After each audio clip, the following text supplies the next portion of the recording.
What's up, guys? Welcome to episode 3 of Tenacity Talks. I'm the new host, Lampy, aka Jacob. I'm here today with, according to famous birthdays, the seventh most Mm, famous person born in mm. the Philippines in the world.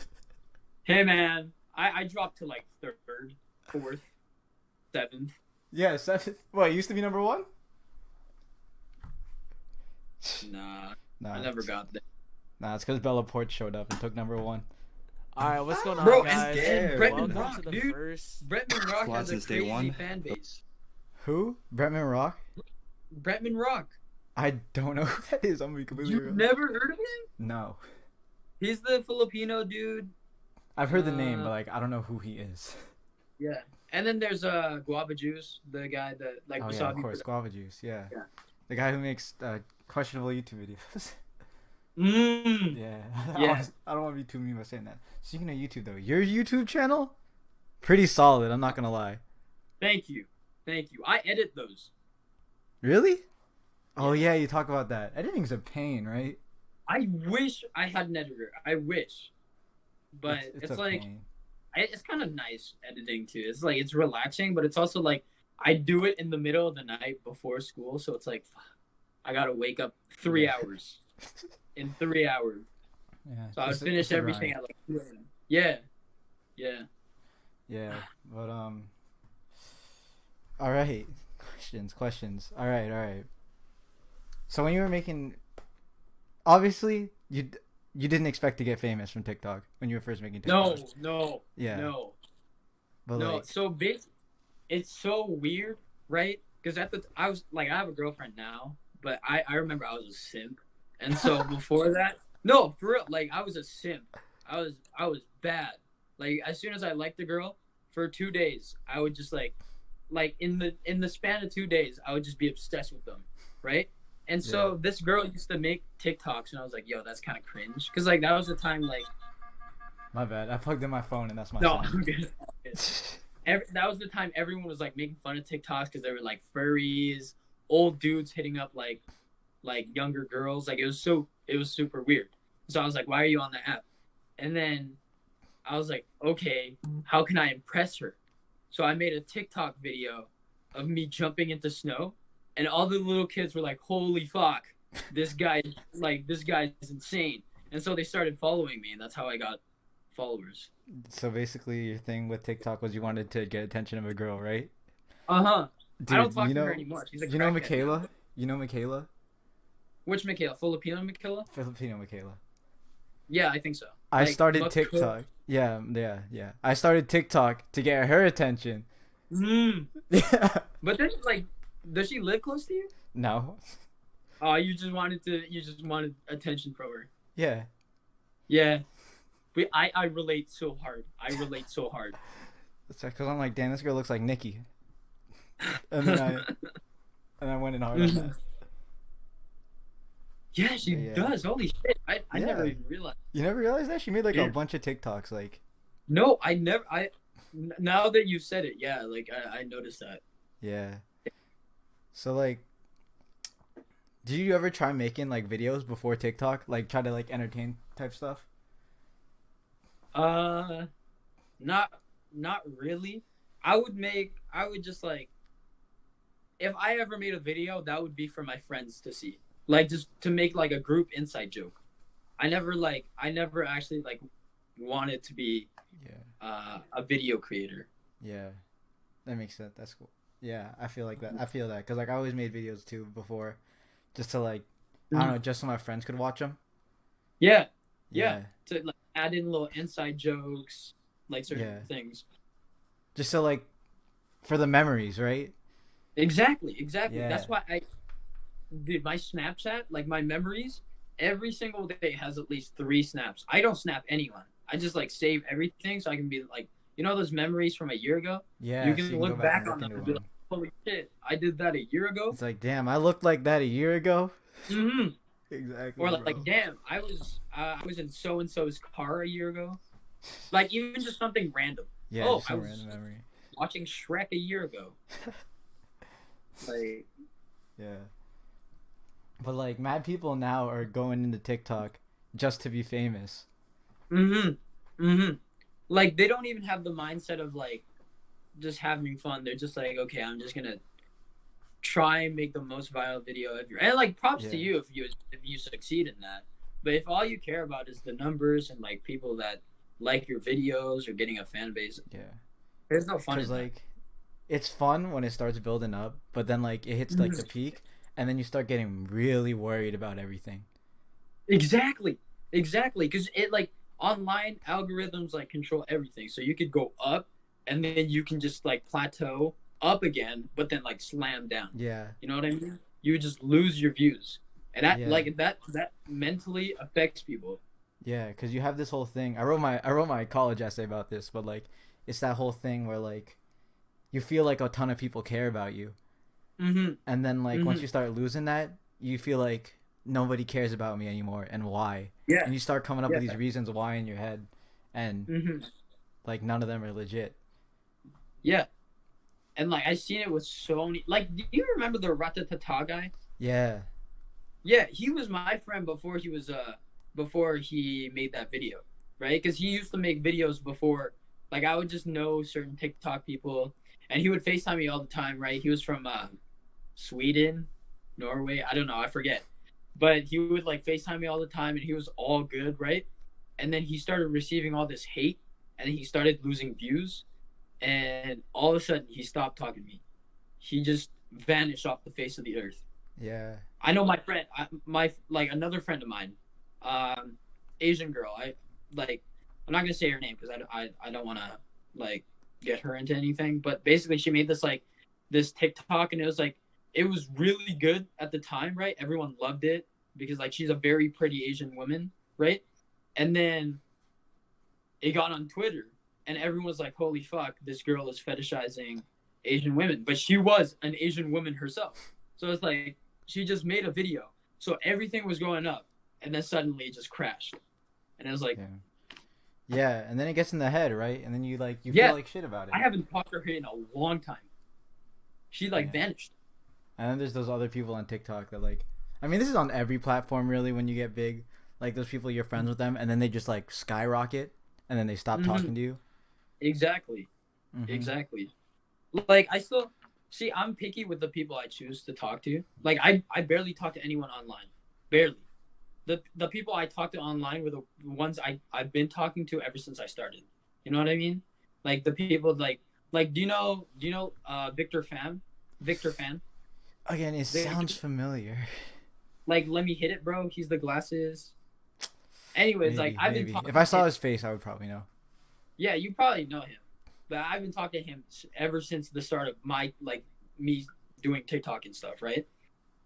And I like when I see bigger TikTokers and they DM me or something. I like personally I get scared. Even if I had more followers than them, personally I get scared because I feel like they're gonna be like, oh, let's make a video together. But I don't have that much clout. So if they're expecting clout from me, I can't give that. So I get scared. I'm like, yeah, maybe later, you know. Yeah. Like so I try to avoid things because I have a great group of friends IRL too. Yeah. So I don't really talk to people online as much. That's why it took me like so long to respond to you, right? Yeah. Like when you told me to join like the Discord and stuff, back when I started Discord and stuff. My bad, bro. No, you're chilling, My dude. bad. My bad. It's I just mean, I like thought it was just like, hey, he's a busy famous guy, but like, no, dude. I sleep hella. It's just I get scared. I get scared of new people, especially online people. You know, it takes a while for me to get accustomed to other people. Yeah, I Yeah. feel that because like I'm really good with people in real life. I feel like I'm better Mhm. with people in real life than I am people online, right? Exactly. Yeah. And then like I got like sucked into the whole TikTok thing, and Mhm. then it kind of like switched, you know? Like it's hard to Mhm. find that balance between the two. Yeah. And then I I found that. started, I yeah. found that too. No, But the dope thing about TikTok is you get to meet so many different people. Like even if they're assholes or they're good people, Yeah. the good people that you meet, you'll like. If I ever needed a place in Cali, I'll have someone. That's Because facts. I'll have like a certain friend that I've been talking to for a while, ever since I started TikTok. That I'm not like I'm not like shy with or anything. Yeah. You know what I mean? Like, there's no like if they do you do this where you like someone snaps you, like a way more famous person snaps you and you like take a while to answer them just so they don't think like you're only talking to them because you're famous or because they're famous. Yeah. You know what I mean? Yeah. I don't do that with other like with some people because like even it like so say Nico Shark Boy. That sounds super Shark familiar, Boy. dude. It's like he's still making videos, but he was like really popping a long time ago. And basically, like, if he calls me, I'll like call back immediately. If he snaps me immediately, there's no like, oh shit, he's famous. I don't want to snap him too early and make him feel like, I'm only texting him because he's famous. Or like Inigo. I'm sorry, Inigo Pascual. Inigo Pascual? Bro, I haven't been on this TikTok thing for a while, bro. I do not. No, he's not on TikTok. He's just a famous dude in the Philippines. Famous dude in the Philippines. No, I do not. No, I don't know him. Anyways, yeah, like I like I just snap him just because like we talk. I haven't talked to him in a while, but I didn't feel the same. Like I'm gonna take a while to snap you just because you're famous, type thing. Yeah. To him, because he's just a down to earth guy. Some people are just down to earth people. That's the people I love to talk to. Exactly. Because a lot of these TikTok people, they're like, it's hella rude to say this, but like they're like caught on an ego, Mm-hmm. And I noticed that too. That's why I stray away from them. Like they're still like SDG, the SDG boys. Yeah, I know SDG boys. Yeah, I tried to get in, bro. Boys, yeah, they're dope people, man. Like some people might view some of them as cocky or like they look at their abs too much type shit. Like, but they're nice people. Yeah, like most of them are down to earth. I can say this about like Aaron. Like a while ago, like I judged him because his TikToks, but I thought into it more, and like I've talked to some friends who are friends with him, and I'm like, he seems like a pretty genuine guy. He's a funny guy. Yeah, he seems funny. Yeah. And the first time I heard of him, everyone was saying like he looked like me and Z Smitty combined. I remember it was like the funniest thing. The only thing similar with us is I think we have the same eyes, like me and Aaron. Because when I first saw him, I was like, holy shit. Back when I was like not very chubby, because my cheeks are like really chubby right now. Back when I had those like the cheeks that like go in and like it looks sexy. I used to have that. Okay, and it made me look like I was Aaron, but not like literally 25 pounds later. My cheeks are chubby. Damn. Quarantine, man. Quarantine, that's facts, dude. Everyone got their quarantine 15. I got my quarantine 25. Dude, have you heard of that? The quarantine 15? I have not heard that before, but that makes People sense. Gaining 15 pounds in quarantine, I swear. I think I deadass gained 15 pounds in quarantine. I did this stupid thing where I was like, I'm going to perfect the art of fried rice. So I ate fried rice at midnight every day for like a month and a half straight. Damn. And then I got good at making fried rice. But I also got a little chubby from it. So if your friends ask you to make fried rice, you just know right away. Yeah. I know exactly what I want. I got everything well, dude. I'll start like flipping that shit in the pan. It'll go in the air, dude. I have that shit down. Yo, you can do that shit? Only with fried rice. Do you know how much time I put in that, bro? Damn. I guess every night you would do it. Yeah. After like a week, I like learned how to do that shit. I was in it, dude. Gordon Ramsay type beat. Damn, Gordon Ramsay of fried rice, bro. And the thing is, like, with my quarantine, it was so rough because I play basketball every day, right? And so you couldn't go to the gyms or anything. My spring league was canceled. So as I was eating more, I was exercising less as well. So it like built up. Like I wouldn't say I'm fat or like I wouldn't even say I'm husky. I'm still skinny.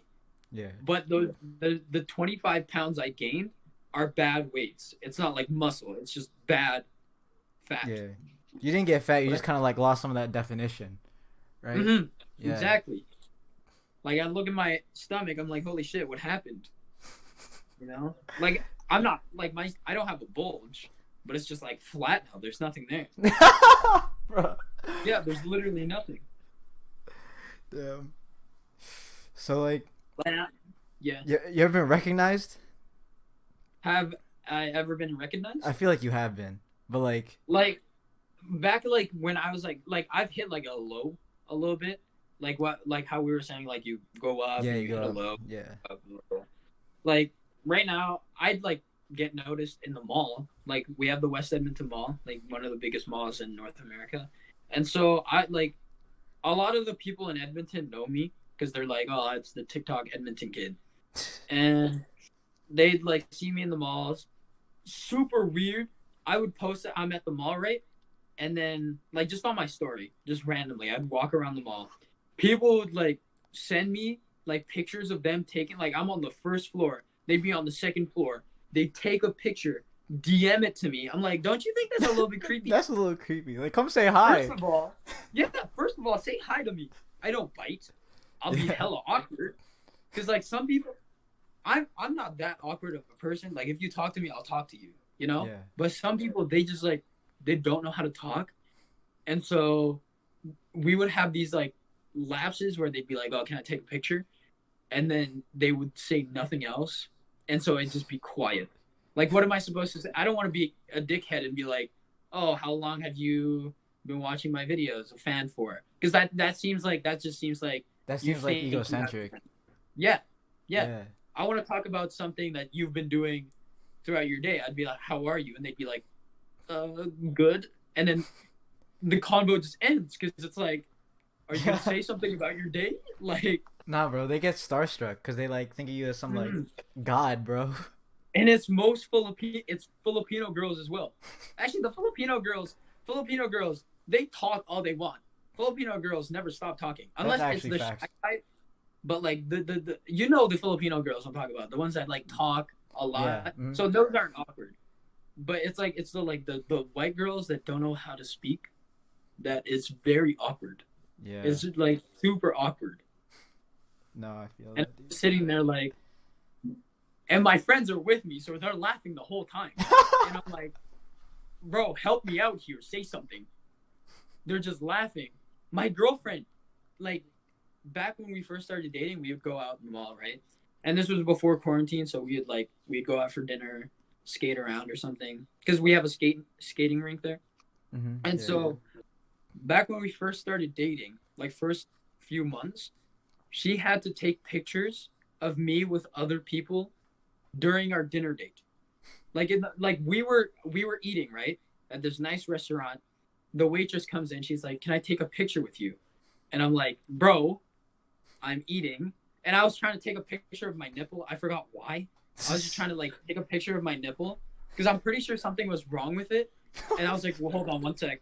So like she was right here, and I was like, hold on one sec. And then it processed in my head. Oh, she wants a picture, but I'm currently taking a picture of my nipple. I must look weird right now. You know what I mean? Like it was super odd.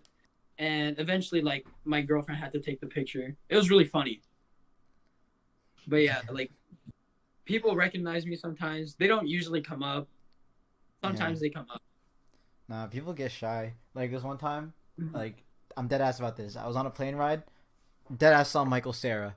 Okay, I'm straight dead ass. Like I'm 99% sure it was Michael Cera. Bro. Right? Did he look like kind of awkward, kind of scrawny? He looked like Michael Cera with a hat and sunglasses and a beard. So I'm gonna assume it was Michael Cera because if he wasn't Michael Cera, he wouldn't be wearing a hat and sunglasses in a plane. Dude, Michael Cera is a fucking god. Exactly. Okay, if you saw him on a plane. I got so shy, bro. I was just asking for a picture. I'm so awkward. How do you approach that? I don't know. I didn't approach him. Michael Cera, I would be blushing, dude. I would be blushing. Like I couldn't approach him, dude. I was just so nervous. I'm like, is that Michael Cera? Mm-hmm. And like, I don't want to be like, what if it's not Michael Cera? Yeah. You know. I don't think I've ever met anyone. I don't think I've ever seen anyone in person that was famous. I would definitely remember it. I live a boring. I don't go anywhere, dude. I have the TikTok meetups. I've never been to one. You didn't go to the SDG one? No, I didn't. Really? That's the thing, right? Yeah. So I'm kind of sad because everyone's in the U.S. and I live in Canada. Yeah. And I don't have my visa, so I can't go. I can't just randomly go to the U.S. and stuff. Yeah. So when there's a meetup, I gotta tell them like, bro, I'm literally stuck in Canada. There's no way for me to go to the U.S. Yeah. So please come here. Like we can even go to a really big city here. Yeah. Like we can go to Toronto. Toronto, Vancouver. Vancouver's closer to LA because it's just down there. Yeah. But I could even go there. No, sorry, my bad. You can continue.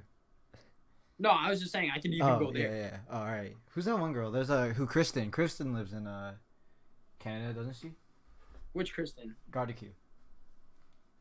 Oh, barbecue. Yeah. Yeah, barbecue. Yeah. Yeah.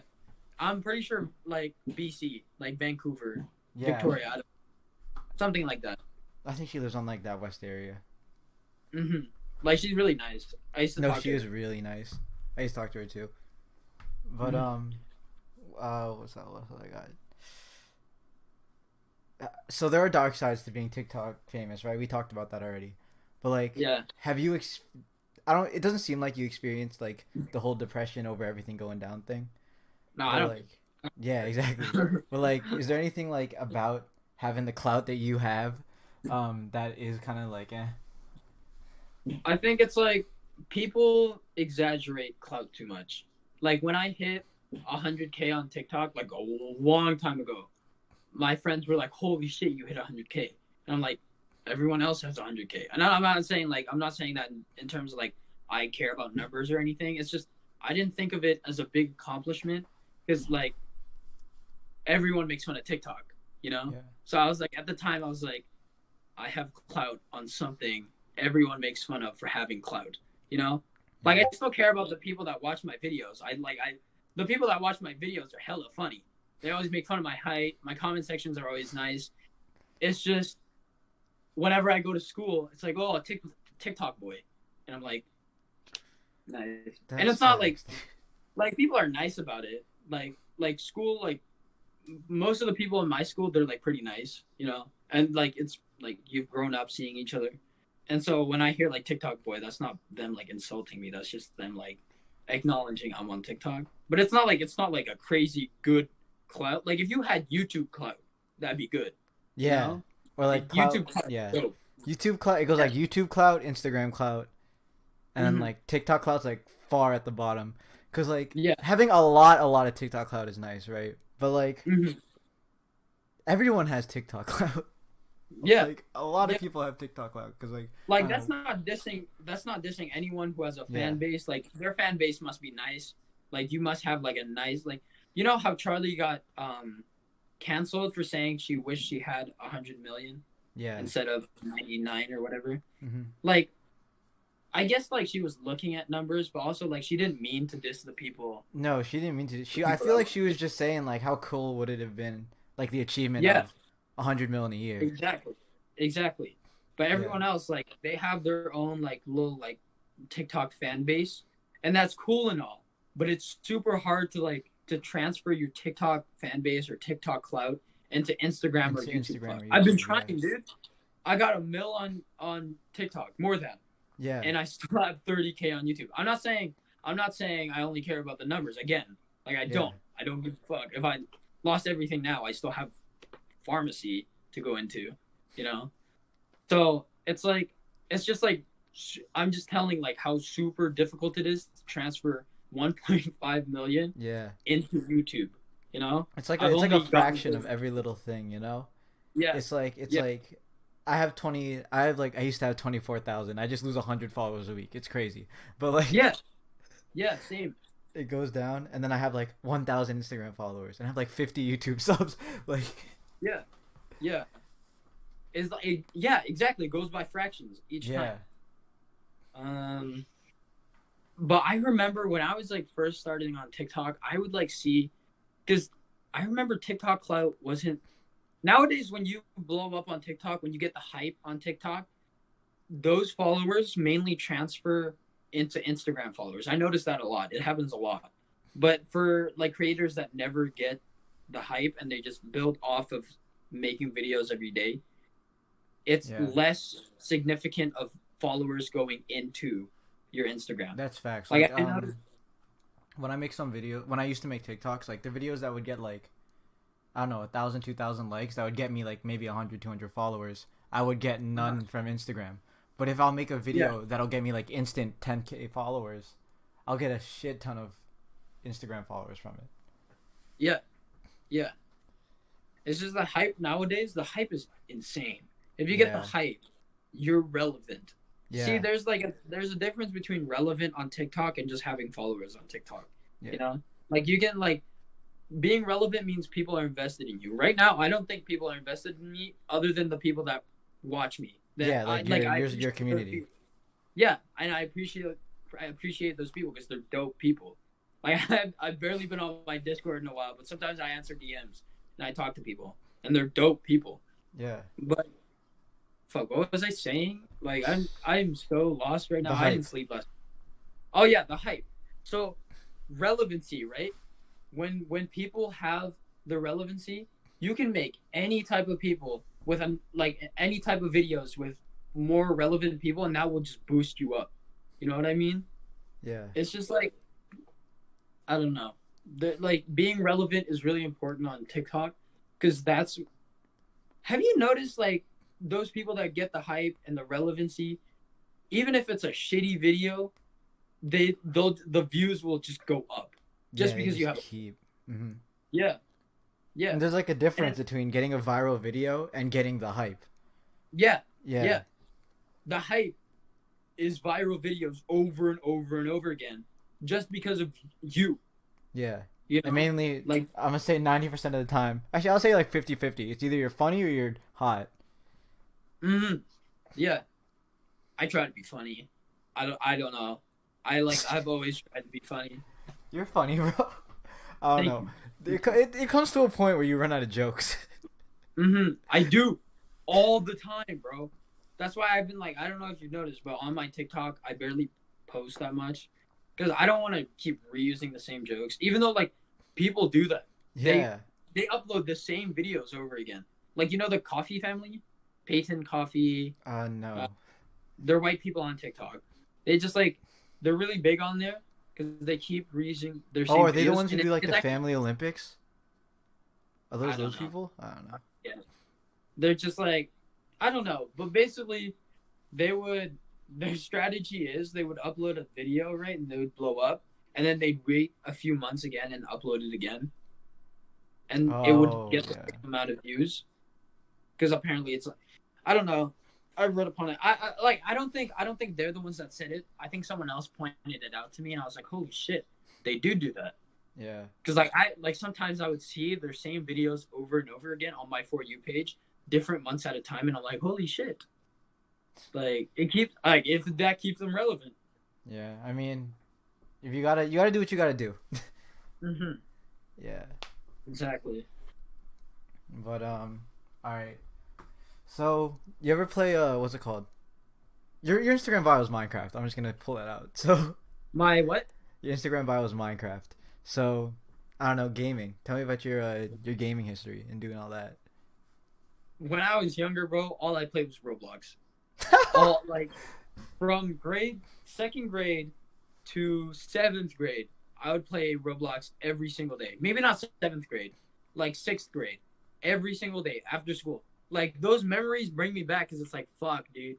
Like I wish I was back then. Like I wish I was back because it was so simple. I would get home from school. Yeah. You play the obby. You play the tycoon. I would play the tycoons, but do you know the game Base Wars on Roblox? Oh, that sounds familiar, dude. It was one of the only good shooting games. There's like the red team and the yellow team, or the green team and the yellow team, something like that. And you would just go at it. And there's no winning. It's just I know that. And you can build and stuff, right? I don't know. No. Okay, I'm thinking. You can ride certain things. You can like ride a jet or something, and like you can steal their flags to get some points. I don't know how it works, but it was basically just kill, death ratios, KDRs, and stuff like that. There's no winning. You just kill people. No. And I had 17,000 kills in that. Damn. And I was like 10 years old, right? And I was addicted to that game every single day, dude. Yeah. half-ass school, go home, play Roblox, go to sleep. Half-ass school, play Roblox, or go home, play Roblox, go to sleep. Yeah. Like that was my routine. I used to play a lot of Roblox back then too, but like I would just grind those tycoons. I would get on a Yeah, new 'cause tycoon it's every day. so satisfying. Exactly. That's It's so, tycoons. so Tycoons back then are literally mobile apps now. It's the same. Like some of those mobile apps now, like like yeah. those it's like Cookie Clicker or like what's that one? Adventure Mhm. Capitalist. You know those two? They're Yeah. tycoons. Yeah.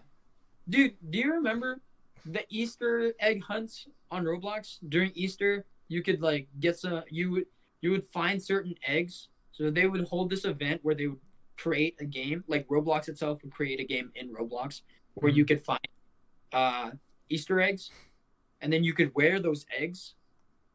Do you remember that? No, I Did you play don't. that? But They would do it I every have seen single the eggs year. though. I have seen the eggs before. Yeah. They would do it every single year and I would try and find every one of them every year. Like literally the average people you would see on a game back then, like playing at the same time, was like if you were a good game back then, like when I used to play back then, a good game would be receiving 4,000 players. That was like Base Wars. Base Wars receiving 4,000 players constantly, every like not every day, but like every like like online at the time. 4,000 players online at all times. That was like the average. And then other games would be at like 3,000, 2,000, 200, stuff like that. Yeah. The Easter egg hunts, dude, they would get to like 15,000 at a time, 30,000 even. I've seen. Like, Imagine it's if we insane. had like the Roblox games they have now back then. Mhm. Like these Roblox games that are on Roblox now, they're insane. The They're like nostalgia, full dude. games. They're because the create like we didn't know because we were kids, right? We never Yeah. knew how to develop games and stuff like that. They've gotten better. Like these people, they stayed in the Roblox community and kept making because you can make money from it. Yeah. Like, because you can turn tickets, tickets, right? Yeah. Or like, because remember every time someone would visit your base, you would Oh, I get a remember ticket. that. Yeah, tickets, and like you Yeah. can only get it if you're in like Builders Club or something. Yeah, something like that. And then basically they made it so that people can make money. They don't have tickets anymore. They just have Robux. So Oh. I don't know how it works anymore. But basically you make money from making viral games now on Roblox. And so these devs from like a long time ago, like people like us, like Yeah. 15-year-olds that were playing Roblox that made games, that made viral games. I bet Natural Disaster. Yeah, About yeah, that? yeah, yeah. Yeah, the guy that made that is probably like he probably made that when he was younger and he was like, holy shit, this is successful. I'm going to keep working on improvements in the game. I'm going to keep working on coding and stuff like that so I can make a better game. And he did. Like, it's insane. Like, he's made so many games and now he's probably like our age or older. It's just like, it's crazy to me because I used to make ads on Roblox. Like I determined, like I thought of myself as a graphic designer because I was like, no, dude, I would use, I didn't have enough money for like the Photoshop app, and I like, because I was 10 years old, Yeah. so I would just use Paint.net, and I was pretty good at it, dude. I had a DeviantArt. DeviantArt. Yeah, is that Yeah. what it? Yeah, Yeah. and I would just post all my like advertisements there, and I had a business. 50 Robux for an ad like this, 150 Robux if you want it really nice, Like I was making Robux out of that, dude. Like So I would just You were like just how racking their in the banners. Robux. Yeah, how banners, Yeah. clubs, Yeah, like yeah. groups, and there'd be like clan wars, like this group would fight this group or something. I don't know if you ever gotten into that, but like there were clubs, and these clubs basically turned into war clans, and these clans would like fight each other and stuff. Yeah, There it's would like be TikTok groups, dude. advertisements. Join this clan or something. We enlist you, and it'd just be this Roblox guy pointing at you. Oh yeah, I've seen those. You I've remember seen that? specifically those. Yeah. I used to make those. I made those. Dude, I made those. And I remember because I started my own group, right? It was like a Yeah. political thing in Roblox. I was 10 years old. There's like this political scene on Roblox. Because I would rise up in ranks in certain clans, like the big clans. And then I would start my own clan because I would recruit members from those big clans, the good members, and we would start our own clan. And I would make my own ads because I was already good at them. And I would it shows you how many clicks per ad it was. I was 10 years old, dude. Like, I didn't know what it meant. And so it would show you how many clicks it got, how many members joined from this one advertisement. It was insane. And I remember that. I was like doing this at 10 years old, and I was like, holy shit. It's in your DNA, bro. The whole internet thing. Mm-hmm. It's so odd because I got people to follow me and join my clan. Like, it's dead now, probably. Everyone's like obviously inactive. everyone's like our age now. Yeah, but it's like it's insane how many people I got to follow me just because I was good at sword fighting and shooting people on Roblox. That's hilarious, dude. The weirdest shit is we would hold practices. Like, I don't know if you ever were in a Roblox clan. I wasn't deep like that, no. Yeah, I was deep in there, right? They took it seriously, dude. Like, it was kind of cringe, but I was 10 years old, so I was in with it, you know? It was political. So you would call your higher officers, sir, ma'am. I'm not fucking with you, dude. And then in these practices, these trainings, if you kept messing up, they would just kick you out of the game. And these games, they would have their own private games that only like members of the clan can go into. And it was insane, dude. And some of them, I feel like they were just 18-year-olds fucking with kids like me. Because they'd be like, call me officer. Do this, do that. And like, it was like power tripping. It was insane. And I felt like as soon as I rose up in ranks, I abused my power as well. I was like, call me sir. That is like, I worked hard for this. Call me sir. No, I feel like if I was a kid, I'd do that. Dude, I was intense as shit. I was like, Lieutenant, you have to go here and fight off these troops over there. And I'd be fighting the troops over here. And I'd be typing, I need backup here. Or I need backup there. Just like these clans, so there'd be this clan and this clan. And they would organize like capture the flag type games. And so if you defeated a clan, like a big clan, if you were a small clan and you defeated a big clan, you would put that in your group biography. It would be like defeated so-and-so, defeated so-and-so, and did this or something. And you'd have like a record? Did you have like a record and stuff? I'm pretty sure I was undefeated. As a general, I was undefeated. Damn. As a general. And so Roblox GOAT. I swear to God. There's still this Roblox group called Electro Legion. Mm-hmm. And we would always fight them.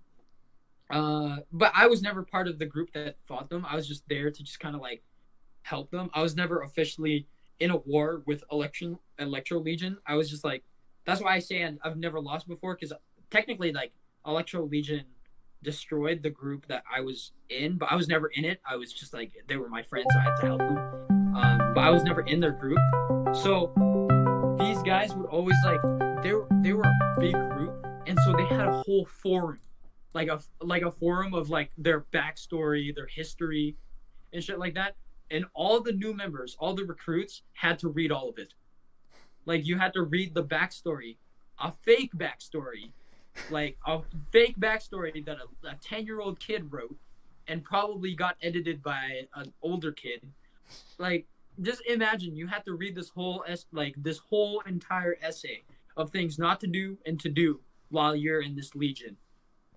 Like, dude, apparently they started from they started from the planet Electrolyte, where they had the power of lightning. Like, it's insane. Yeah. And I used to talk shit on there. I used to be like, yo, if I'm gonna beat all of you guys, I'm gonna beat you in sword fight, everything. Like, in the capture the flag itself. It was intense. Shit was crazy. Damn. That's insane. Yeah. Yeah. All right. We're gonna try to move on to the D&D part of it, and I gotta bring in my friend because I don't know anything about D&D. Dude, Dungeons and Dragons is dope. Did I just go on a bro. tangent about Roblox? My God. Oh yeah, it was a why. There's so much. I haven't even gone to talk about Minecraft too. My Egg Wars, bro. Egg Oh damn, I just ended the call. Rock. My bad, bro. I did not expect that. No, it's all good. It's all good. Hold up. Yo, what's up? What's up? Wait, what? Can you guys see me? No, the camera's off. Oh shit. Okay. Alright, we're chilling, bro. Alright, what's up? Not much. This Not is much. How long- where I long- stay silent. So how long have you been playing D&D? Like, Not very long, dude. Right. Like at this, just before quarantine, we had a few sessions, mhm. and I was like, "Holy shit, this thing is actually dope as fuck." Yeah. And I back like- I then, I know- was I was just saying, like, I used to just borrow my friends' dice, borrow my friends' figures, stuff like that. Right. And then now I have my own figures. My dice is over here, actually. Oh hell yeah. They nice little bag for them. Yeah, they're stone Ooh. dice. Very Ooh. dope. Yeah. How much do those cost you? My girlfriend got it for me. I don't remember. I think she said like 30 or 40. Oh wow, because I know I have a set of metal dice like right here. Hold on. Dude, the metal dice feels nice. I know, it's like I love the weight on them. It just Yeah. I don't get how people Oh, play with plastic dice. Yeah, I 'cause got my metal dice right here. It's hard to see. Because the but feel is nice. The I feel know. is it's I all know, about the maybe- feel. Because I know I started playing D&D like a year ago because my friend wanted to try it out and he was just like, "Yo, everybody, let's try this out." And we were all like, "Whatever, let's Yeah. try it out." So we all Yeah. got together. We ended up making characters and we were just gonna leave it at like that. And then we Yeah. all started getting like really into it. So we ended up going for like 18 hours straight. And The longest I've gone was like 8 hours. oh no, we've had some crazy times. We've gone. Our first one was 18 hours. We've binged for 18 hours Damn. multiple times after that. We just Dude, I wish, bro. My like the people I like in my campaign, they just get Mhm. hella tired. And that's like that's Yeah. fine because it's like but I could go on forever playing games. right. I like what's your guys' DM? You're like your dungeon manager. master. We started off with my friend who wanted us all to play. He said he'd DM, and because my dad also plays a bunch of different RPGs and Yeah. stuff like that. So he's like, I knew a little Like bit about him. Pathfinder? Does he play Pathfinder? Yeah, he plays Pathfinder. He plays like Call of Cthulhu, D&D, all like Mhm. all of editions too. He plays Yeah. all of like the Marvel tabletop games. He plays all of them. Yeah. So it's like insane. But eventually I started looking into DMing a bit and I started getting like really interested. Like I started Yeah. going onto like Discords and just talking all about it. So many forum posts about it. And eventually I made my own campaign and stuff and I'm loving it and all of my friends Yeah. are loving it. It's basically it's our main campaign. Yeah. But have you I've ever also Have you ever heard of the DM curse? Where I it's like haven't. once What's you start DMing and you play as a character again, you always die. No matter what Really? happens. Yeah, and it happened to our DM. Because my DM was just my friend Zach, and then we joined my other friend's dad's campaign because his dad loves D&D as well. Yeah. And the first campaign because he missed the first session, the second session, he almost died in every single one. It's just thank God my friend's dad was a nice DM. Are you a nice DM? Sometimes I know because I know our past DM he died in one of my sessions basically right when we started it because we was Yeah. like a few sessions in and I had a good setup because I was like we were figuring things out still and Yeah. I ended up leading the whole entire party into What were you? Wait, what was I? Yeah. Or like what level or No, just like what were your class? Yeah. I mean, most of them were like there was a Tempest cleric, there was a bard, a ranger, and a Ranger? sorcerer. Yeah, Dude, dude. Rangers are B tier bastards. They are B tier, dude. They really are, especially when they have like sharpshooter and they just like I'm not sure if you know what that feat is, but like it Isn't it basically like I was looking into Ranger just because like they have this thing where you can have like an enemy that you can be proficient in just because you have I forgot what it's called. It's like Hunter Right. something. It's just Yeah. you have proficiency against 2 creatures in the realm, and you'd be like super OP against them. Yeah. And it just like it helps with like figuring out where they are and everything and tracking. Yeah. But Yeah. sharpshooter lets you like take away from your chance to hit the enemy. And then Yeah. but if you still hit, you add like 10 to your damage. Shit. And like with how the bows are set up, it's super easy to hit enemies over and over, so they can just spam that over and over and just do massive I was damage. thinking about. I was like, people make fun of Ranger a lot because it's like it doesn't have as many features as like say a Right. Paladin. Yeah. Yeah, but in certain campaigns, if it was like an undead campaign where you're fighting the undead, Mhm. a Ranger would be super good because I know. you're proficient. If you used your marked hunter or like whatever it's called to be proficient against the undead, you would be super OP. Plus sharpshooter, if you use that against the undead, you'd be insane. I know. Cause like I know when like I was trying to figure out how to like deal with it, because when he had sharpshooter, there was like so many situations where I just like didn't know what to do because he was just bodying every single situation I put in front of him. Yeah. So I had to like figure out how like I can do spells to implement it to like stop arrows doing a certain way, making it a little Yeah. harder. So it's like it's really hard to figure out that balance sometimes. Yeah. What my DM does is if he thinks that the creature we're fighting is way too weak, he buffs it up in the middle of the match just to make I've it. done that. Yeah. There are many situations where I'm making them fight a bunch of little like devils, and they at first like they were taking care of them so easy and stuff. So then I ended up having it so the devils were able to bring out their chains, and they started chaining them to the walls, and then they had to make a bunch of escape DCs, and it just like they started getting more and more annoyed, and eventually like it made it a good fight. Like they were low health, and you know it really adds to finding the balance. I know. It's just all about figuring out like what you have to do when, you know. But have you ever played with someone that was a Hexblade Warlock? I have actually. I think someone in my campaign. They are bastards. I am a Hexblade. And I will say I am a bastard when I use it. What level are you your guys? charisma into your Eldritch. Sorry? Oh, sorry. What level are you guys in your campaign? Like, how much do you have? Level 5. Depends on which campaign. Because I like my main campaign. I'm a warlock, but I'm a pack of. My patron is the Great Old One. I'm not a Hexblade Warlock. In the one shot, I am a Hexblade Warlock. Okay. That I'm gonna be in, and I know how OP it can be because you add your charisma into your Eldritch Blast, and Eldritch Blast is just on auto hit. You don't have to roll. Yeah, I know. It's yeah. I know. And you add 10 to it if you had 10 charisma and certain things. You can, and it's, correct me if I'm wrong, it's force damage, right? It's force damage. And if you had hex, it'd be necrotic damage. But anyways, with my other one, I'm a samurai. I'm a samurai fighter, and samurai fighters are actually very interesting. Well, anyways, like Hexblade Warlocks are insane. I know. So, like, do you usually like playing spellcasters, or like what are like your favorite classes? Usually. I would say right now my favorite class, because I wanted to try fighter, because people always say they're one-dimensional, they don't have spells unless you become an Eldritch Knight, which is like a samurai, a fighter and a warlock. I'm pretty sure the multi-class, right, to be an Eldritch Knight. People say it's very one-dimensional, but honestly, if you use Samurai Fighter, it is hella fun. You get these certain stances.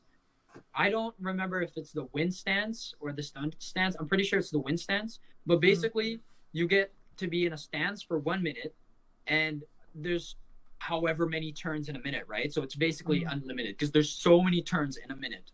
Yeah. And so basically, you get to stay in the stance unless you move half of your speed. So mine is 30. So if I move 15, then I lose the stance. But in the stance, it basically says people who attack you, their attack rolls, they get disadvantage on. So if they miss, I get to hit.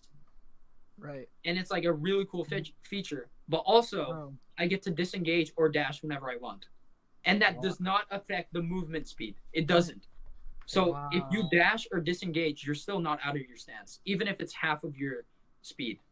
Really? So yeah, it's insane. Damn. It's nice.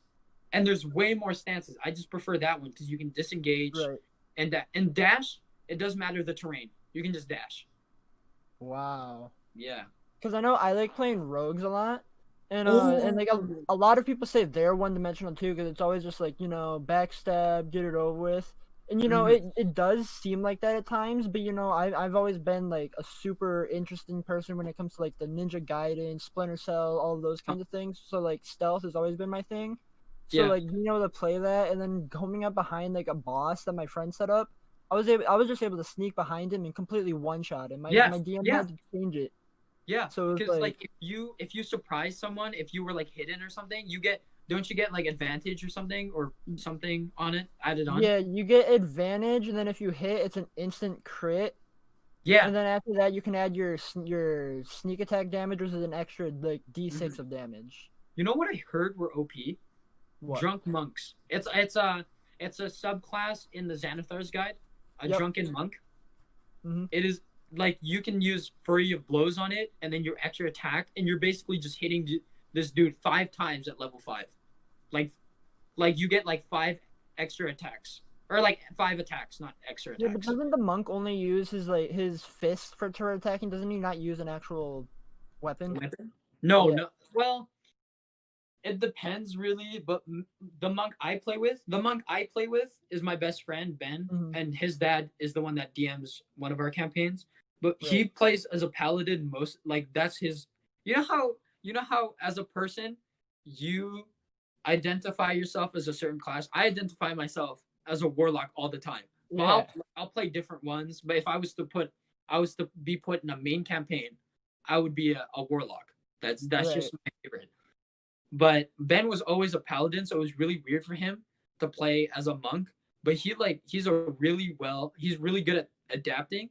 And Mhm. so, like I said, like the fury of blows hits hard, dude. Basically, he's Right. just wailing on people all the time. Wow.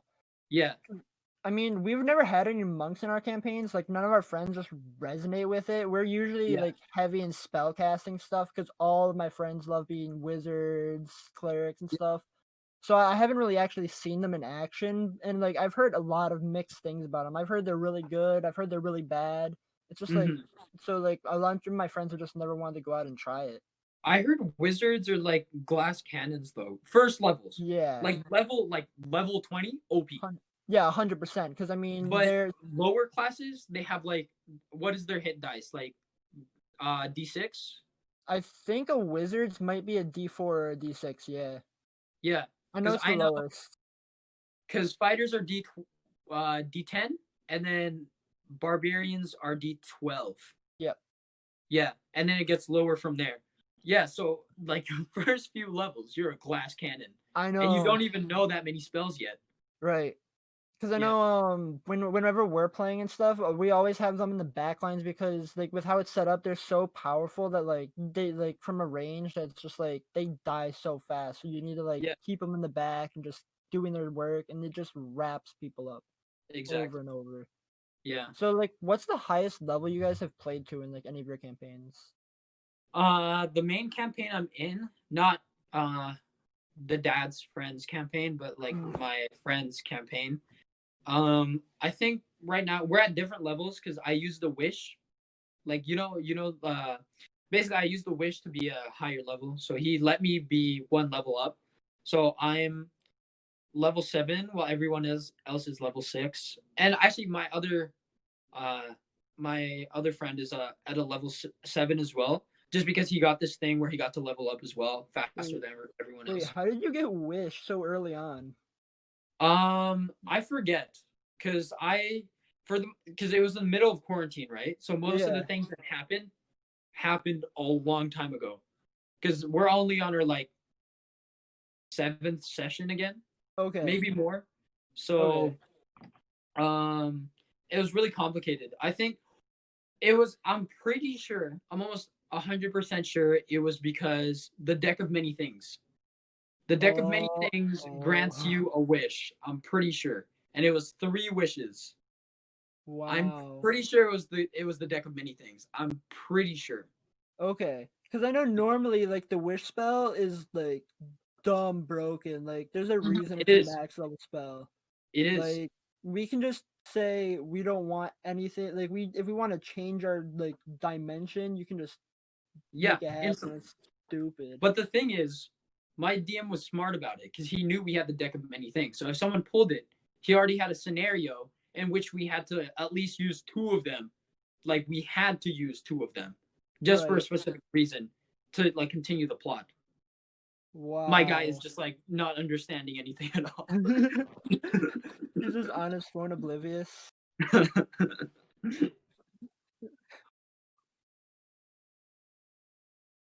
Yeah. No, it's just funny to see your reaction because you're like, what the fuck are they talking about? The I thing mean, is, I'll though, willing to explain things if anyone wants to know anything. It just all right past my head.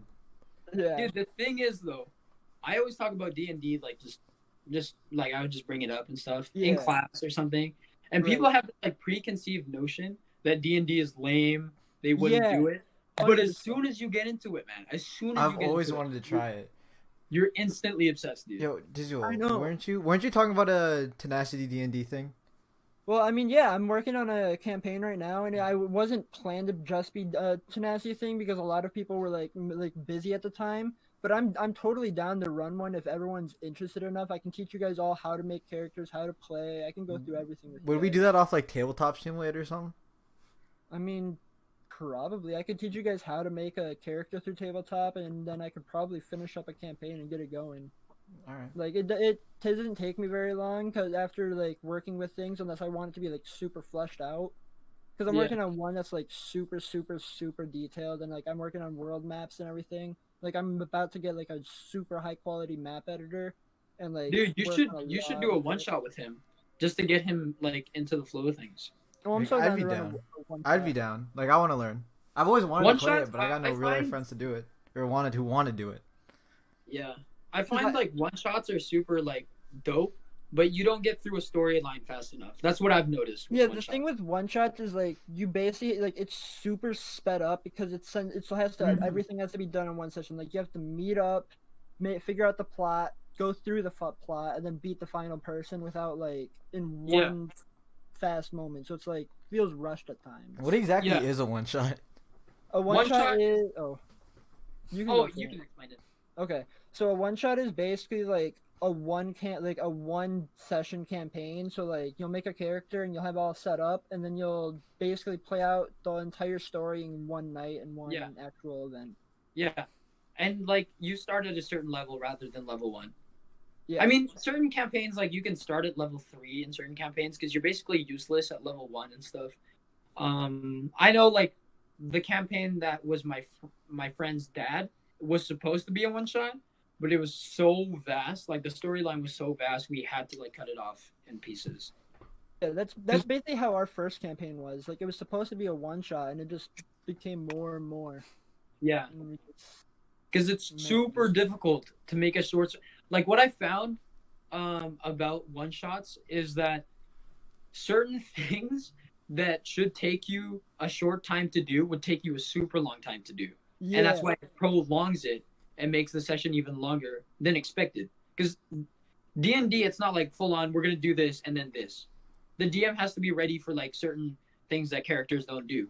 right, You know, if they go to a certain area of the map that you weren't expecting, right. you know, you have So, to. how serious does your party people play when you guys play usually? I was going to ask that about you. My friends love to do accents. I'm comfortable with doing that as well. I just feel like I sound stupid all the time. Like I'm very comfortable with like role playing and stuff like that. But I have to use my own voice because if I use like a freaking stupid voice, I feel like they're judging me. But they're not. They're definitely not because they're doing equally as stupid voices. Right. It's just like my mind is like, no, don't do that. Like, Yeah, you know what I because mean? like whenever I play, I get super into the voice and stuff because like with my friend group, I've gotten to a point where it's like, you know, I feel comfortable enough with them that I Yeah. can like do that with.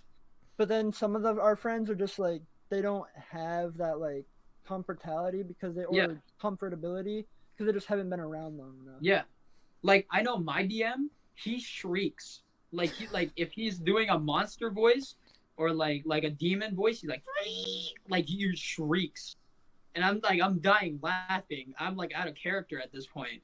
I'm like, holy shit, this man is on crack. Like he's just screeching, and I'm like, bro, And so I would get into it. Like it's about being comfortable as well, right? My first campaign, not into role playing. As you progress, you're like, okay, I'm gonna use this voice and I'm gonna be powerful, like something like that. You know, like you get more comfortable. I just figured I can be like that. I can use different voices, but I felt like it flowed better for me when I used my own voice. But I would still do it. Like Ben's dad, he does a lot of voices. He's a teacher. He loves he works with people. So he works with younger kids. He loves to entertain. I mean, yeah, that makes sense. And I mean, because I DM a lot, and when I was DMing a one shot for a bunch of my buddies, because we had a new person come in, and we wanted to show him the ropes and stuff, so I ran a one shot for him. Yeah. And the first thing he hears me come out of my mouth is I explain the scene, and then I'm like, hello, and he goes like, he doesn't know what's going on, and I'm running with it, and and eventually he starts getting more accustomed to it, and he starts going into a deep like, hey yo man, so eventually we all open up and we're having a good time. It's actually really funny that you said that, like the deep voice thing, because the Halloween one shot that we did that became a campaign, like Ben's dad's campaign, the Halloween campaign we did, it wasn't like the characters we made were super serious, but we made really stupid names that were not like elfish names or human names. We just made them so my friend was a paladin and he wanted to be Officer Joe. And so he would use the Joe Swanson voice. He'd be like, hey, Peter, I need dispatch over here. And so I was his dispatch and I was a samurai. So my name was Samurai Jack. And so I wanted to just imitate him because I was like, we're fighting buddies. We're both I'm a fighter, he's a paladin. We have to stick together because in this realm, in this campaign, there's no magic. So we're beating up guys and we have to stick together. And it's night. Right. It's perpetual night. So we have to be back against the wall. And so we're basically we're like twins. I'm a samurai and he's a paladin. And I would use the voice sometimes too, just to be like, yeah, we're a cohesive unit. I'm his dispatch. And it's pretty dope. Wow. Yeah. Because I know a lot of the times, our group of buddies, when we have, a sense of humor where it's just, we don't care what we say or do.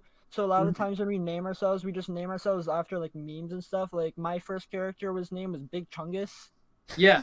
And, so, we're just running the campaign with the funniest names. Yeah. And everyone's just, acting all serious. When we get into the role play, he goes in, a super serious voice. He's like, so Mr. Chungus, what do you want to do? And we're just imagine, dude, you're in a super, because the way my friend's dad DMs it, he makes it a movie. So camera pans over, it's a new scene. How do you kill this person? If it's the final blow to the person, how do you kill that? He likes to see us do it and stuff. Right. Imagine you're just there and you're it's a camera and it's an intense scene, and the guy calls over to you and he's like, Big Chungus, we need you. I would lose my shit. That's why you I like the idea of really funny names, and we do it all the time. Yeah. But one of my DMs, he loves actually getting into it in serious names. If you are an elf, you have to be something wood speed or swift blow, something like that, a real elfish name. Trying to be relevant, Yeah. But it's still you do it for fun. Yeah. So what are if you had to pick some things that about D&D that you wish were a little different or stuff about in that regard, what would you say it could be? Oh, I would add more classes. Yeah. But it would be super difficult to balance each class out because obviously right now there's even classes that are a little bit weaker than other classes. But it's based on how the player plays it. If you're a new player starting out as a paladin, which is arguably one of the better classes in the game, if you're a first year or a first session paladin, you're not going to be as good as a multiple session. I don't know what's a average class fighter. I'd say fighter, because they're one dimensional. Yeah. Even though you're a paladin that has insane stuff, Yeah. As long as if you don't use those properly, that fighter is gonna be better than you. Yeah. You know what I mean? Yeah. I It get just that. depends on the player. And I mean, like, I'm not sure if you've ever used them. Have you ever seen anything from Unearthed Arcana or taken a look at it? From what? From Unearthed Arcana. I've heard of it. I've never looked into it as much. It's pretty much just like basically playtesting stuff. Yeah. Sorry. And then basically what they do is they just release a bunch of like PDFs and stuff of like potential ideas, like the actual game makers, and then you can like test it out and figure out like what you like and don't like, you know? So like I know they had a bunch of different subclasses recently. Like I know the Barbarian got like a whole bunch of stuff based off of like League of Legends. Like I think there was a whole subclass that's based on one of the characters from League of Legends. And I know like the Rogue had a new class where it's all about like the deck of cards and it's like being like basically like using your cards, just throwing like casting spells with them. So like it basically has a lot of stuff that they play test to decide if they want actually in the game or not. Yeah. It's like I get what you mean. I'm assuming they're just gonna put that like if they add on certain classes, like the Xanathar's guide is basically just for subclasses and stuff like that, right? Yeah. I'm assuming they're gonna make a book about the things that they're gonna be adding on. Yeah, 100%. Because I mean, like that's what they do all the time. Like they start off with like things because like when they release new monsters, they made another book about monsters. They released another subclass in all of their modules. So it's just like every time they release something, they just add more content. Mm-hmm. And So you know what I found really fascinating? What's up? I just like it's just something that I found fascinating about D&D. If you talk to someone that you've never met before and you talk about D&D, there's so many things to talk about. Like it's a conversation piece. Like there's no way you're gonna run out of things to say about D&D. I mean, you'll never run out of things to say. Period. Like no matter who you're talking to, is like if they know stuff or if they don't, like you can just keep talking about it for ages if you need to. Yeah. And it's like. Yeah. So I mean, like whenever... I started. My bad. Go for it. Oh, I was just saying. I started talking to the police officer at my school because he used to play D&D.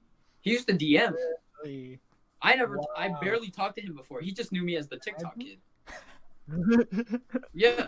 And so eventually I was like, holy shit, you play D&D? Because I overheard him. Mm-hmm. And even my coach played D&D. And I was like, holy shit. We have a lot to talk about. In class, I'd be like with my DM in math class. He's in my math. Like my DM is in my math class. I'd be casting like Eldritch Blast on him. Like put his shit up. Man, I wish more people like around me played D&D other than like my friend group. I've tried talking to so many people about it, and they're just like, "You're such a nerd." Like, what it's a preconceived notion. It's so stupid. I know. Like as soon as you get into it, I think I have my figures. My figures here aren't painted because I keep mine at my friend's because he has a lot of paints. But basically, this is just like this is the one I use for my samurai. I know it's not a samurai, but it's the most accurate one I can. Yeah, it works. Yeah. I don't have any figures, unfortunately, but I want to. I want to start getting into like painting the figures, making things like really like. What do you do for visuals? We'll usually like improvise. We'll have like maybe pieces of like Skittles on the battle map for like enemies or stuff. Or like I know we have like some like stone like animals. Like I know my friend when he went to a Mackinac Island. Yeah. They picked up some stone like animals. Like I have a stone penguin, a stone bear, a stone boar, and we just use those to improvise every once in a while because you know we all have our favorite ones of those, so we just use those. Dude, they go for really cheap. Like these are like $4. Like the two of them combined are just $4. Like my friend's dad, the fact that the reason I love his campaign so much is because he adds so many visuals to it. Mm-hmm. It's not like my friend's campaign where we have figures, but it's mainly just like the grid, the white grid, and he draws on it. My friend's dad, he actually has he has grass and he has like a measuring tape so you can see like instead of the grid you just use measuring tapes, and so he has grass, he has trees and stuff like that. He has figures that we fight. Like their family is a D&D family. Dude, I want to get one of those like pop-up houses that like you can open up and it has like a tavern inside and you can like figure out to set up like combat scenes and stuff. Like I just my friend's dad has those. It's insane. They're cool as fuck. Some of them are like Oh, I was just gonna say like some of them aren't painted yet, but they're Anyways, dope as so fuck. going on like the idea of like the role play aspect of the game, like whenever you play, do you like generally like to play more of like the mischievous like trickster type of person, or more of like the noble hero type of role where it's like I like to be. I never really want to be the main focal point of the story. Even though there's like two, three, four other players with you that you're gonna focus the story on and like eventually lead to an end. I like just being the guy that's just there, but he's gonna be the guy that talks a lot, the advocator. Like that's why I love having high charisma because you could persuade anyone into doing anything. right? Yeah, Because I know when I started playing, like I set it up so like I was kind of an ass and I would steal from everybody and I was being like the typical like asshole rogue. And then but like as like character Did you take development burglar? no, I was assassin. That was my subclass. But I like as the game progressed and stuff and as my character developed, I decided to set him up as more of like a quiet kind of guy who like talks just to get things done. So like he'll like appear out of nowhere and he'll like get really intimidating and stuff. But then I have other ones where they're just like the most like dumb childish people in the world. I literally have a character who's like 14 in a campaign. Oh yeah. He's just walking with like 21-year-old dudes everywhere just slaying a bunch of zombies. Yeah, like mine in my campaign, I am the bastard son of the king who recently died. And so the group is trying to get me to become king, but my personal agenda is not to become king because I do not want the throne because it's like corrupt. Yeah. But I can't even get it because I'm the bastard, right? So throughout the journey, I would just use my charisma, like my plus. I think I'm at a +8 or +9 now in my charisma because I just keep using my. I don't take feats. I don't really like my. I'll talk about feats later, but basically like I don't really like taking feats. I just add on to my my ability score. Yeah. And the charisma really helps a lot. If you're rolling to intimidate someone, you would use your charisma. If you're trying to just persuade someone to let you through a gate or something, you use charisma. It's a crucial part of role playing in my opinion. Honestly, you want to know what something you should honestly, I'm not sure if you know about it. Have you ever looked into the feat Lucky? Because I know you said you're not big on feats, but like if there's one you take, that should be the one right there. I do. I was gonna take it for my samurai, but I just chose against it and added it to my like strength because I need strength. So it was either the feat or taking it like adding on to my strength, but the lucky feat is nice. I know. Also, my friend plays with a halberd, like a long weapon, and he has sentinel, and the other one that's really good with sentinel, polearm master. Yeah, polearm. Those two feats, people like to call the bastard feats because those two combined is just basically, a guy if a guy at any point comes to attack you, they can't even attack you within 15 feet of you. Just because you have, I'm pretty sure it's the pole arm master feat of it. So no one can get within 15 feet of you. You can if they do get into 15 feet of you, you can attack them and delay their attack. You can just attack them right away. And then, so as soon as someone comes towards you, you can attack them. And then the sentinel feat makes it so that you can get out afterwards. So you can just basically, this guy's coming towards you, you attack because they can't attack you, and then you just back off again. It's just the bastard feats. Yep. I know. I have I set up an actual devil with a polearm master feat, and every time people tried to get near him, they would just get pushed away, and then we were just they literally were forced to just have the cleric carry them throughout all of it. Yeah, it's insane. What my DM likes to do is he likes to. I'm at 10%. I have to go soon, but he likes to balance things, right? He restricts certain classes so that it fits the storyline, but it's good because it's you can't just all be all wizards. You know, I mean, you could be. That'd be a really interesting campaign. But he wants a particular campaign to be like, you can have wizards, but you're gonna have to have barbarians to be like the guys that attack, and the wizards fire from a distance, like type thing. He wants it to be strategical. Right.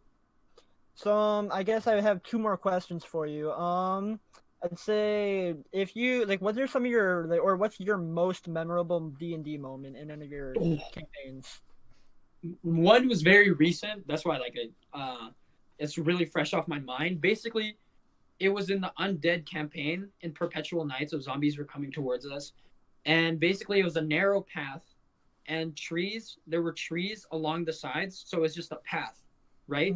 And we needed 7 zombies to feed to the bugbears because they had information that we needed. Right. And so they were starving because it's a zombie apocalypse. So they were willing to eat the undead. So we had a funnel, basically. It was a path in the forest, and there was a huge zombie horde of, I think it was 20, and we only needed 7. So what we did was, I was on one side of the path, and my friend was on the other side. So the path is like this, right? And trees were along, so zombies can't really like go this way, which doesn't matter because like they're going for us. They want to eat us. So we set a tripwire along in between the trees, and we were hiding, or not hiding, but we were waiting behind the tripwires, and the zombies were coming from here, right? Like frontwards. And we couldn't really fight them all at once because that would be insane. Like everyone would be coming towards us. And you can only use the polearm feat for one creature at a time, not like a whole entire horde around you. And so we had the 2 of us waiting there, like 1 and 2, and then we had a rogue sneak back using his dash to throw something to distract the zombies, which is actually harder than you think because the zombies like passive. What's that called? It's like passive perception is very low. It's very low. So even if you throw a rock, they won't really notice it. But if you throw like a bell, you're fine. You've distracted them. So slowly we would distract the ones in the back and keep the ones going forward, and then we would kill the ones in the forward. They would trip on the tripwire, knock them prone. He had to roll for if they were knocked prone or not, because a zombie could maybe just step over it. Luckily, step over it. So he had to roll to make them. Thankfully, they were all prone. And then after we killed those, the zombies would come back again, and then he would throw another rock or something, and then those zombies in the back would get distracted, and the new ones would come forward. So that was like the best. Sorry? Oh. Yeah, it was just I just liked how strategic it was. Nice. I'd say, because honestly, my favorite moment has to be kind of depressing, honestly. But like, we were trying to escape a city because we ended up killing the mayor on accident. Oof. And so as we were trying to get out, we were trying to figure out ways out. And there, since I wasn't seen, I was just gonna try and make my way to the tunnels and just escape that way. But everybody else was like, we need to get over that mountain. And our DM is telling us that's a 200-foot mountain. Are you sure you want to climb that? And they're all like, yes, 100%. So they get about 3/4 of the way up, and then they fall. So they take like 50. Yes. And fall damage in D&D is insane. Like, isn't it like it's per feet, or like per 10 feet? It's like you add a d6. Is that right? So like it was basically 20d6 of damage in like an instant. So like none of them even had a chance to like save their life. They just instantly died. Yeah. And we all just like, they're like, well, we have 1 player left. Do we want to continue or do we end it here? Yeah. And luckily they all wanted to continue, and I was just like, damn. Yeah. Holy shit. We kind of had a similar one where we had to like traverse a ravine. Basically it's like a cliff, and there was a quicksand under the actual ravine itself. So there was quicksand there. And one of our heaviest guys was a dragonborn, and so he was stuck there. And what's worse than falling damage is suffocation. Because suffocation is there's levels of suffocation in D&D, and it's actually like really, really bad. It's I don't remember what kind of damage it was, but I remember it was worse than fall damage. Wow, And I'll have basically to we had to find a way to try and get him back up because he was so heavy, he was sinking lower than usual. Damn. You know? Yeah. Damn. So eventually, like what I did, because I'm more of like the strategic guy on the teams. Basically, I tied a rope like an X on a big massive rock that weighs a lot, and I threw it, and I had to throw either for dexterity instead of strength to make sure that it lands at a certain spot and not right over his head, Yeah. like in the. So he would grab onto it, but he was already fully submerged, so we needed it to drop down. So he had to grab onto it, and he had to roll dex for it, like but he had no dex modifiers, so he needed to roll like a 15, but he like kept not being able to, but eventually he did, and it was like when it was almost when he would die, like the last turn until he would die, that he grabbed onto it finally, and we like dragged him out. Yeah, it was super That's intense. lucky. Yeah. So, what would you like? This is my last question. So, to new people who are like semi-interested, or like or like the people who say like I don't want to try D&D, like what would you say to new people who are interested in getting started? Yeah, dude, honestly, like don't be scared to try it out. It's not something nerdy as long as you're comfortable with the people doing it. And it's not even like D&D has no rules. It's the DM that like basically starts, and like everything is different in each campaign. Like it's styles of play, styles of DMing. And if you're very comfortable with your DM, perfect. Like you just have to find a DM that will appreciate that you're getting into it and will show you how to do it. You know, like luckily enough for me, I had a DM that was super into it, and he really wanted me to get into it as well. And now I'm like obsessed over it. Yeah, 100%. Just don't be scared. Like it's if you're interested, if even there's an inkling of interest, you will find yourself watching videos on YouTube, and then you'll slowly just become a part of it. Yeah. Yeah. So, All right. Nice. So that's gonna be the end That of was it. that was a dope D&D talk. it really was. I Yeah. always love talking about D&D. Also, do you like for when you said people fell off the mountain? Did any of them have wings, like an Aracora or Nope. Aracocra, whatever, however you pronounce it? RDS like a doesn't class. like giving those out until like doesn't like with wings and stuff till late levels because it just makes combat so much harder to run. And since we're a little new at the time, he just didn't want to bother with it. Yeah, So because I know Aracoras have wings, and some subclasses of Tieflings do have wings. really, I have to search. Yes, I have to search it up.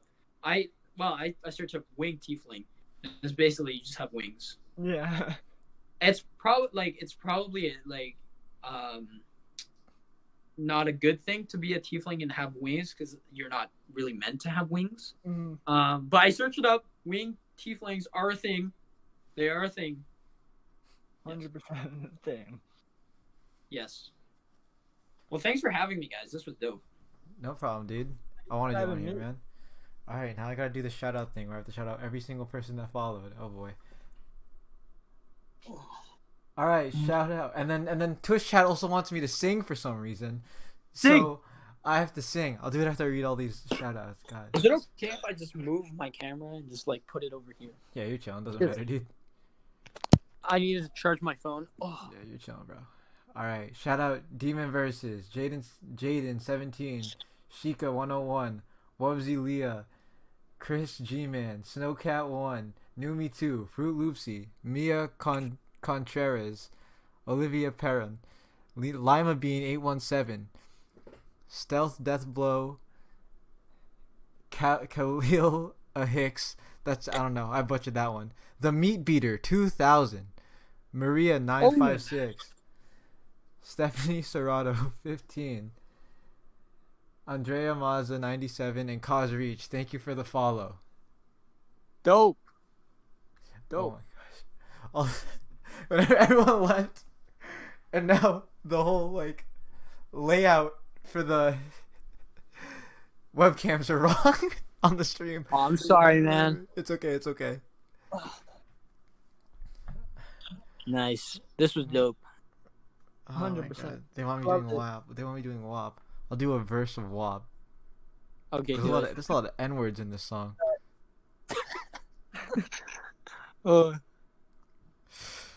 Look, I need a hard hitter. I need a deep stroker. I need a Henny drinker, not a weed smoker, not a garden sneak. I need a king cobra with a hook in it. Hope it lean over. He got some money. That's where I'm headed. Pussy A1, just like his credit. He got a beard. I'm trying to wet it. I let him hit it. Now he diabetic. I don't want to spit. I want to gulp. I want to gag. I want to choke. I want you to touch that little dangly thing and swing in the back of my throat. Back of my throat. Damn. There we go. There we go. There we Damn. go. That was dope. There it is. That was dope as shit. That was dope. All right. I'm going to end the stream here. Oh, thank you to Girth Monster 123 for following. Nice. Wait. Girth Monster? Yes. Is that my Why? friend? Because he has alter egos. He has personas. He's either just Extreme Recon Online or he's Girth Monster because he has a Girth Girth Monster. Monster. Girth Yeah. Monster 123. So yeah. All right. Dope. The chat loves you, Neo. Thank you for coming Yes. No in. problem. I'm in the man. stream here. Thanks guys for coming. Peace.